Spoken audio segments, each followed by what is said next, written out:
Dear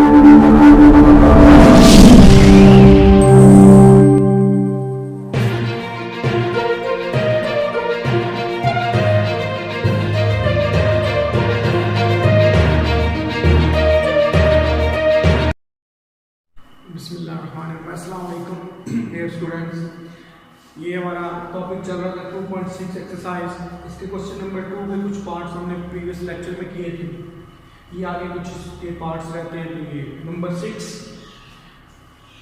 question number 2 part 6, find dy over dx। dy over dx आपने find करना है y function का x के रिस्पेक्ट से derivative differentiate with respect to x। अगर उस पर कोई लॉग की प्रॉपर्टी लगती है, लॉग के कानून लगते हैं, तो वो लगा लें तो इससे ज़्यादा इजी हो जाता है। अगर नहीं भी लगाएंगे तो फिर भी ठीक है, लेकिन उससे मुश्किल हो जाता है। यहाँ पे कोई नहीं कानून लग रहा है क्योंकि दरमियान प्लस का साइन है, लॉग का एंगल है, तो हम इसका डायरेक्टली डेरिवेटिव शुरू करें। Differentiate with respect to x।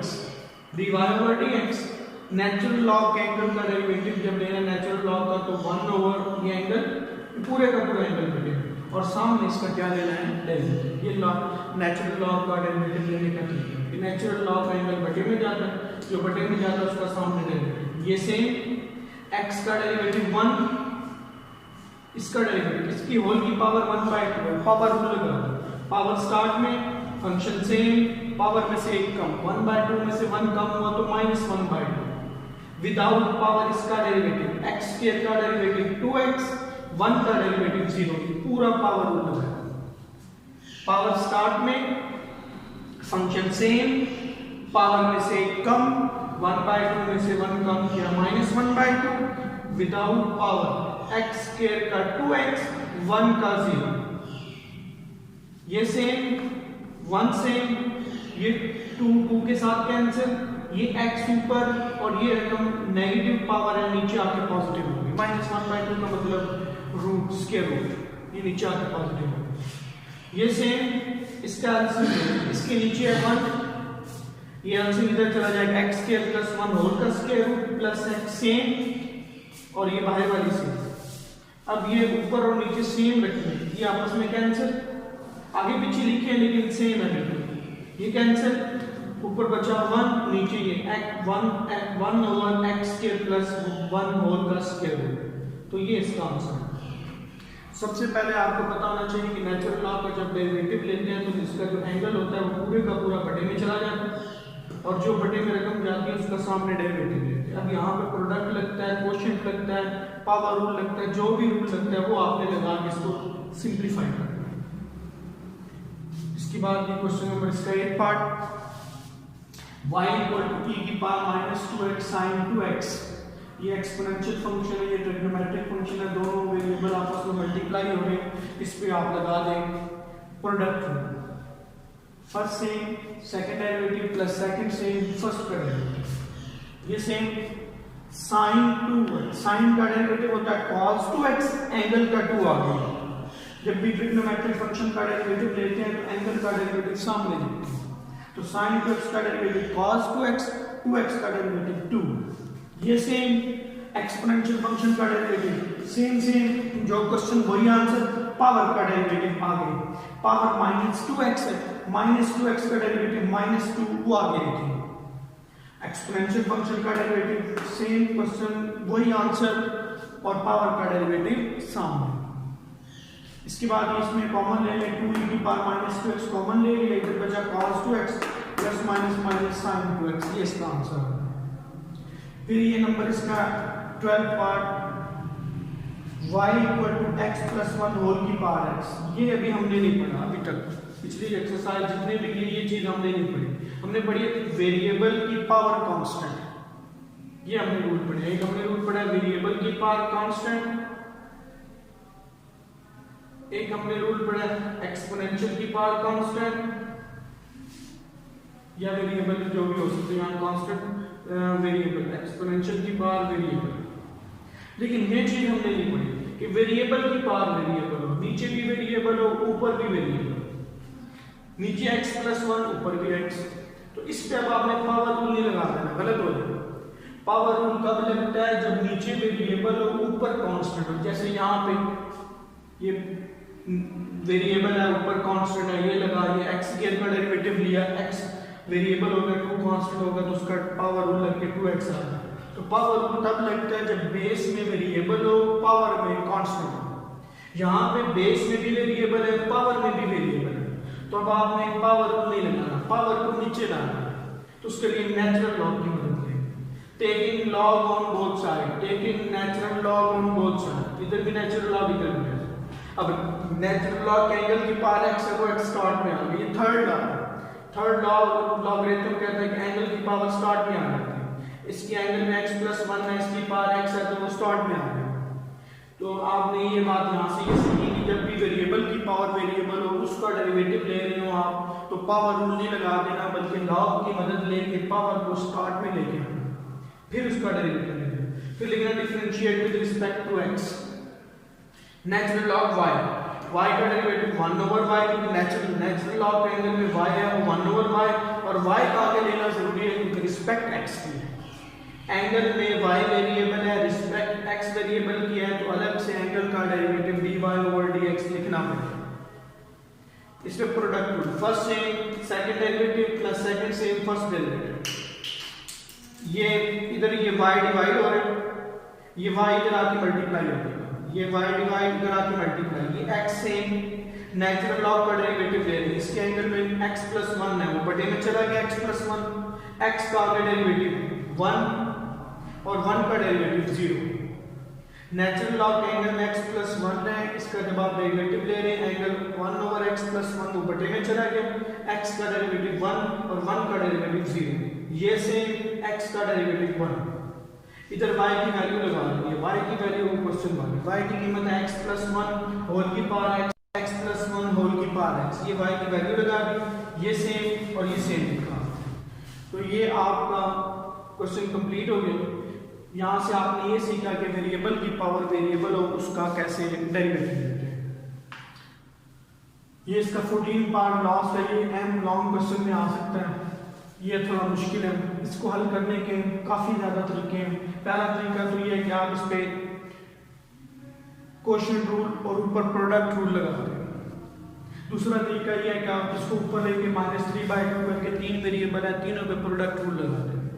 लेकिन ये दोनों तरीके मुश्किल हैं, ये दोनों मेथड जो है वो मुश्किल है। तीसरा मेथड कि सिंप्लीफाई करना, इसका क्यूब का फार्मूला खोल लें, इसका खोल लें, इसको सिंप्लीफाई करके फिर लास्ट पे क्वोशिएंट रूल लगा दें, वो भी थोड़ा डिफिकल्ट है।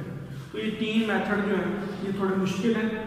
पहला डायरेक्ट इस पे क्वोशिएंट, दूसरा इसको ऊपर ले जाके 3 वेरिएबल करके प्रोडक्ट रूल, तीसरा इसको क्यूब का फार्मूला खोल के इसको पॉजिटिव नेगेटिव करके इसको सिंप्लीफाई कर लें, वो भी तरीका ठीक है, तो लेकिन वो थोड़ा डिफिकल्ट है।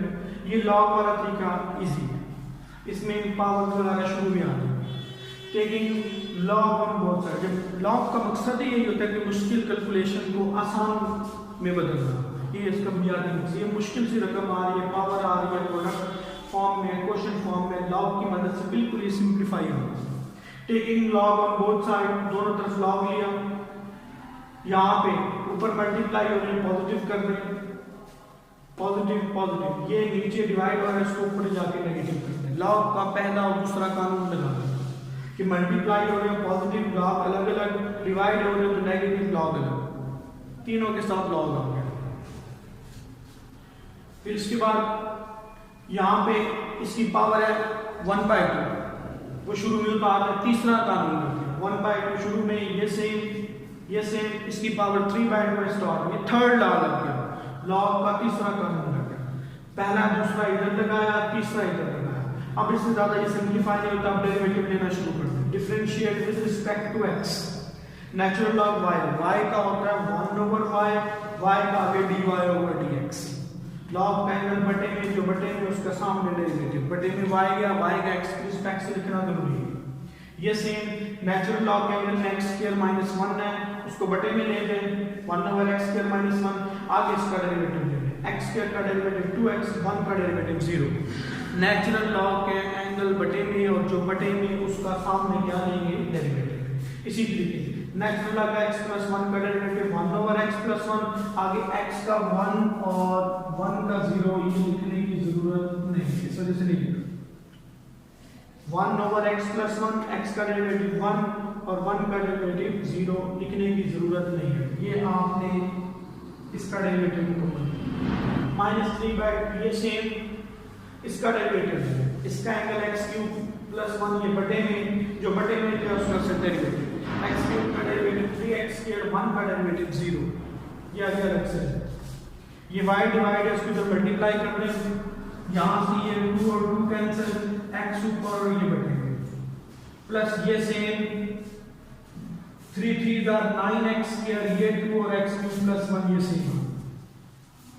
अब इसके बाद इसको मजीद सिंपलीफाई कर लें, यहाँ पे y की कीमत लगा दें क्वेश्चन वाली ये वाली कीमत y की ये कीमत लगा दें, x same x square minus 1 को एक दफा पॉजिटिव एक दफा नेगेटिव, ये सेम ये ऊपर सेम नीचे x क्यूब प्लस 1 का formula a plus b a square minus a b plus b square, ये क्यूब का फार्मूला होता है a cube plus b cube, 1 को 1 का क्यूब लिख के formula a plus b a square minus a b, यहाँ पे x इंटू 1 है 1 लिखने की जरूरत नहीं है, प्लस 1 का स्क्वायर 1 नहीं होता वो लिखने की जरूरत नहीं है, यहाँ पे आपने इसको सिंपलीफाई करने के लिए क्यूब का फार्मूला लगाना ये सेम। अब इसका एलसीएम ले लें, LCM 2 x plus 1 x minus 1 x square minus x plus 1, ये x प्लस 1 दो दफा आ रहा है, आपको पता है एलसीएम में सेम रखने एक ही दफा लिखा है, तो x प्लस 1 को एक ही टाइम लिखा है, x माइनस 1 आ गया, इधर से ये वाली बताना। अब एलसीएम में क्या करते हैं, छोटे बटे का और ये बड़े बटे का कंपैरिजन करते हैं, छोटे बटे में ये दो रकमें x प्लस 1 x माइनस 1 ये इसके साथ कैंसिल 2 और ये वाली रकम बची ये ऊपर चली गई, 2 आ गया, x पहले मौजूद है और ये एलसीएम वाली रकम आ गई, प्लस इसमें x प्लस 1 कैंसिल, ये 2 ऊपर x माइनस 1 ऊपर और ये वाली रकम ऊपर आ गई।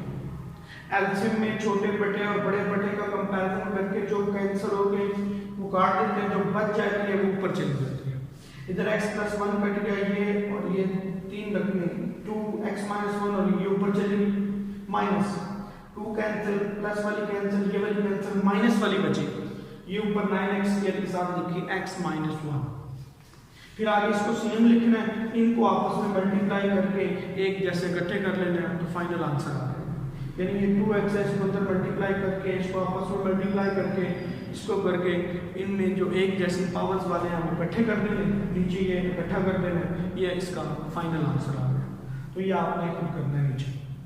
तो ये था हमारा आज का लेक्चर, इसमें हमने सीखा कि एक्सपोनेंशियल फंक्शन का डेरिवेटिव कैसे लेते हैं, लॉगरिथम का डेरिवेटिव कैसे लेते हैं, और नई चीज़ ये वाली आई कि वेरिएबल की पावर वेरिएबल हो उसका डेरिवेटिव लॉग की मदद से लेते हैं, लॉग लेके पावर को स्टार्ट में लगा के फिर उससे प्रोडक्ट रूल लगा देते हैं, और अगर मुश्किल कैलकुलेशन आ जाए जैसे ये है उसको करने के 3-4 मेथड मैंने आपको बताए हैं, डायरेक्ट क्वेश्चन लगा दें, ऊपर ले जाके पावर नेगेटिव करके तीनों पे प्रोडक्ट लगा दें, या क्यूब का फार्मूला खोल के सिंप्लीफाई कर लें, या जैसे मैंने किया है कि लॉग की मदद लेके इस रकम को इजी करके इधर पहला दूसरा कानून लगा लिया, फिर नीचे तीसरा लगा के फिर डेरिवेटिव ले लिया और फिर लास्ट में सिंप्लीफाई कर लिया।